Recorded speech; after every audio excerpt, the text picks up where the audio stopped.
నమస్తే welcome to i3 news నేను మీ రేవతి ఇక డీటెయిల్స్ చూద్దాం అకాల వర్షాలకు తీవ్రంగా నష్టపోయిన రైతులకు వెంటనే నష్టపరిహారం అందజేయాలని కోడుమూరు గ్రామాభివృద్ధి కమిటీ అధ్యక్షుడు టెలిఫోన్ రాముడు ప్రభుత్వాన్ని కోరారు బుధవారం కోడుమూరు పట్టణంలో జరిగిన ఓ కార్యక్రమంలో ఆయన మాట్లాడుతూ పత్తి ఉల్లి పంటలకు గిట్టుబాటు ధర కల్పించాలని డిమాండ్ చేశారు ఈ కార్యక్రమంలో సిపిఎం మండల కార్యదర్శి గఫార్ మియా సిపిఐ నియోజకవర్గ సహాయ కార్యదర్శి రాజు నాయకుడు ఆంధ్రయ్య పాల్గొన్నారు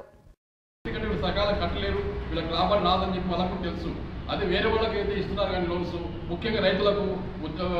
ఇచ్చే పరిస్థితి లేదు కనుక దీన్ని గమనించి ప్రభుత్వం వారే వాళ్ళ పెట్టుబడికి తగినంత సబ్సిడీ రూపంలో కానీ తర్వాత వాళ్ళ వడ్డీలు కానీ అసలు కానీ మార్పు చేయించి మళ్ళీ నెక్స్ట్ రబీ పంటకు కూడా వాళ్ళకి పెట్టుబడిగా రావడానికి విత్తనాలు కానీ మందులు కానీ కొనుగోలు చేయడానికి తగిన ఆర్థిక సాయం చేసి వాళ్ళు ఆదుకోవాల్సిందిగా ప్రభుత్వాన్ని నేను కోరుతున్నాను ఇది మరి రైతుల ప్రభుత్వం అంటున్నారు రైతులకు ఎంత మాత్రం న్యాయం చేస్తారో మీరు ఆలోచించండి ముఖ్యంగా ధరల విషయంలో మాత్రము గవర్నమెంట్ వారు ఏమాత్రం పట్టించుకోవడం లేదని చెప్పి నేను ఘంటాపదంగా చెప్తున్నాను okay stay with us i3 news అనునిత్యం జనహితం